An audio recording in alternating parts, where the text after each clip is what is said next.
para que analicemos temas que tienen que ver con el índole nacional y que también nos pusieron a debatir muchísimo a lo largo de esta semana. Hoy tenemos a un invitado muy especial para que conversemos y analicemos lo que sucedió puntualmente en Popayán con el derribo de uno de los monumentos de los conquistadores del país. Estamos hablando con ese derribo que se dio del monumento a Sebastián de Belalcázar. Para que hablemos un poco de este tema, hoy tenemos como invitado a Daniel Ramírez. Él es miembro de la Academia Antioqueña de Historia, a quien le damos la bienvenida. Daniel, ¿cómo está? Muy buenas tardes. Un saludo cordial y buena tarde. Me alegra mucho saludarles. Un saludo muy especial para ti, Andrea, Gisela, José y Miguel y todos los que nos acompañan desde sus hogares. ¿Cómo están? Muy bien, felices de que nos puedas acompañar, Daniel.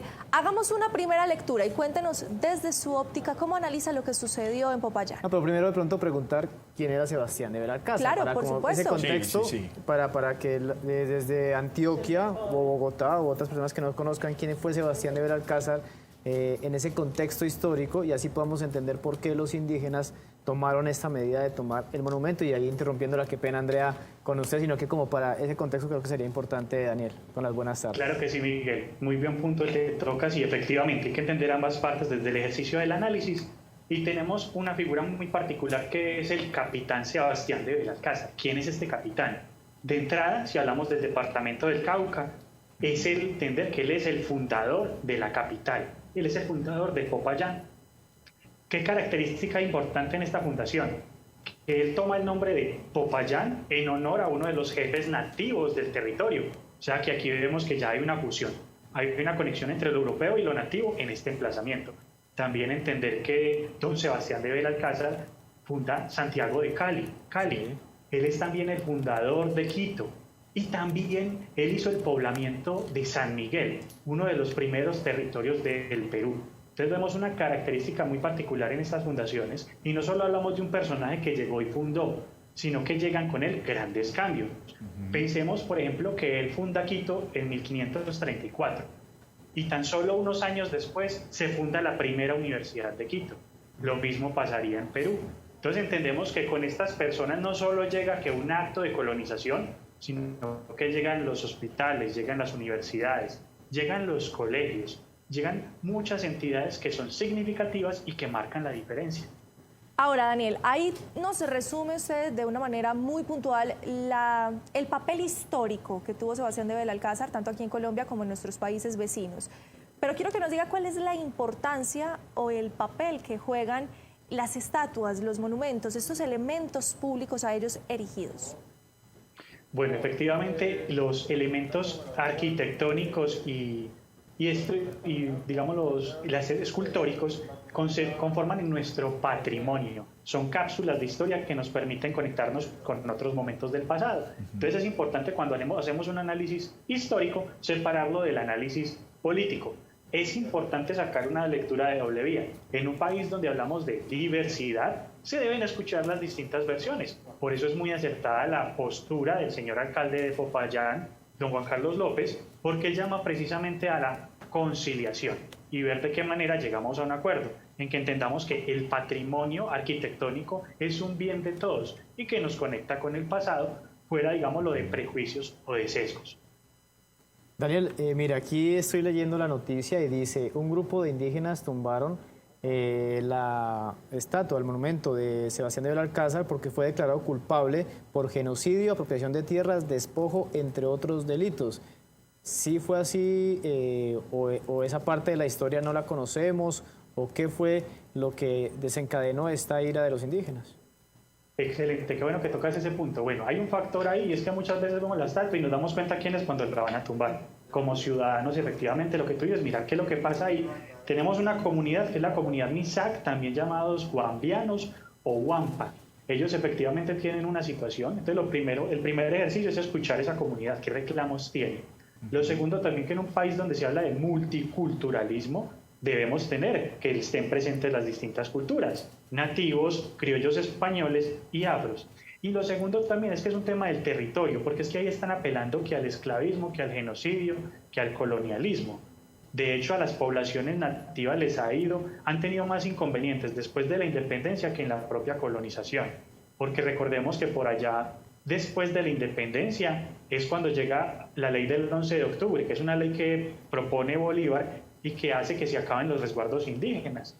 Entonces es muy particular esa lectura y creo que hay otras necesidades más sentidas en los territorios en este momento que atacar monumentos escultóricos que se vuelven piezas de nuestra historia.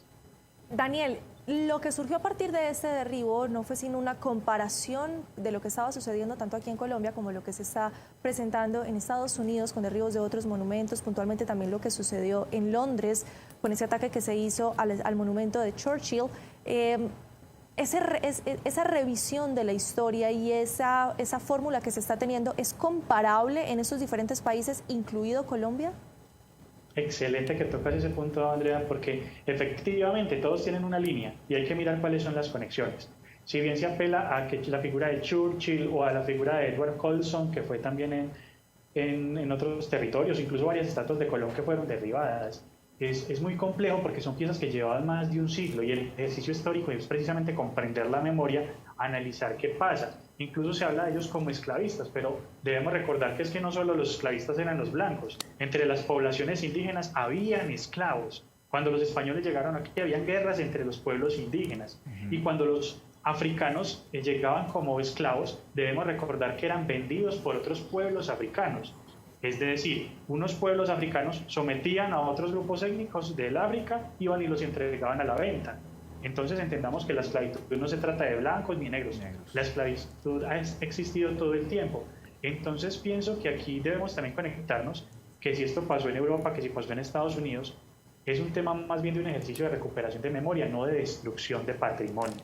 Y también debemos conectar, miremos el ejemplo que pasa con el gobierno de Nueva York. Ellos deciden mantener sus monumentos y custodiarlos porque es parte de la memoria. Si creemos que no hay claridades, pongamos una mejor señalización, hagamos memoria, digámoslo, desde la parte de la conciliación, no desde el sabotaje. Daniel, con el saludo cordial le habla José Luis Alarcón. Con el tema de las protestas y de todo lo que se ha presentado, también se dio el caso de que tumbaron el monumento a los héroes, que ellos creen que los héroes son los que están ahora y no los que lucharon por la independencia del país. De pronto también puede pasar por la falta de conocimiento de nuestras raíces, ver toda esta cantidad de muchachos con camisetas del Che Guevara y no tener ni la más remota idea de quién es Manuela Beltrán, afecta al desarrollo, al entendimiento cultural de lo que nos pertenece a nosotros, copiando modelos de revolución de otros países. José, me alegra saludarte y efectivamente, totalmente de acuerdo contigo porque es que ese es el ejercicio. Cuando hacemos ejercicio de memoria, de historia, no parcializamos de buenos o malos, sino que nos basamos en documentos. Por ejemplo, cuando hablamos de esto que estamos dando en este contexto, partimos de las crónicas de Pedro Cieza de León o de los documentos de Octavio Nogales. Y efectivamente, como tú dices, hay una serie de íconos a los que se alaba y hay otros a los que se ataca. Entonces, el ejercicio desde el patrimonio y la memoria es analizar, hagamos memoria como ciudadanos. El llamado que entre líneas podemos percibir es ese, que debemos precisamente dejar de iconografías de afuera, pensar más bien en una reflexión desde nuestra cultura. Y nuestra cultura, cuando hablamos de diversidad, se integra nativos, criollos españoles y afros. Ahí precisamente está la conciliación y fue un llamado muy acertado del alcalde de Popayán. Ahora, qué pena, Gisi. Daniel, yo le quiero hacer una propuesta. Obviamente esto se va a demorar y probablemente no salga, pero es que a mí me impacta mucho porque en 1781 fue justamente donde se dio la revolución de los comuneros. Usted me corrige el dato porque sabe más que yo. Y da la impresión de que de pronto nosotros celebramos el Día Internacional de la Mujer y no tenemos un día para la mujer colombiana que incluso antes de que fueran tan populares los derechos femeninos se pusieron los pantalones de los hombres y pelearon por lo que hoy por hoy nos favorece a todos los colombianos. ¿Usted coincide conmigo de que nosotros en Colombia deberíamos tener un día dedicado para la mujer colombiana únicamente? José, me parece muy interesante tu apreciación. Te diría la observación desde la lectura histórica y digamos que hay hitos. En la historia hay hitos o momentos claves, entonces nos conectan universalmente hablando. Obvio, se pueden tener eventos, se pueden tener protocolos, incluso somos uno de los países que más celebraciones, digamos, tiene, pero de cierta manera estos hitos están sujetos a fenómenos globales. Entonces, cuando hablamos del Día de la Mujer, nos conectamos.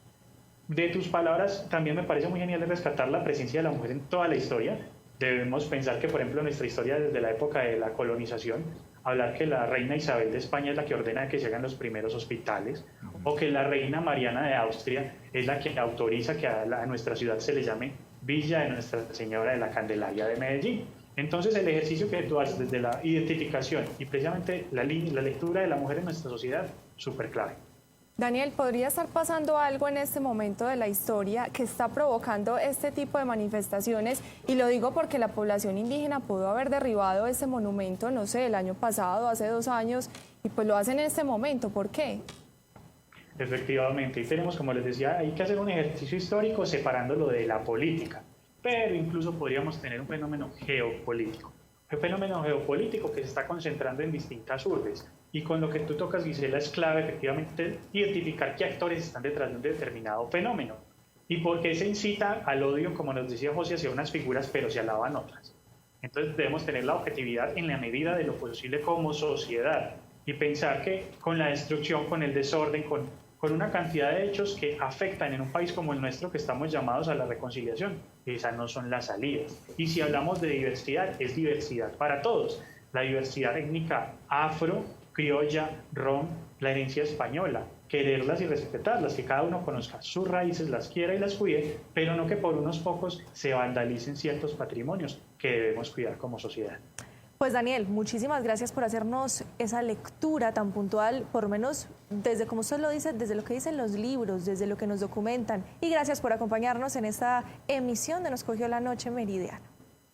Con el mayor gusto, un saludo muy especial para ustedes, el equipo de producción y quienes nos acompañan de sus hogares. Gracias, Dani. Un abrazo grande.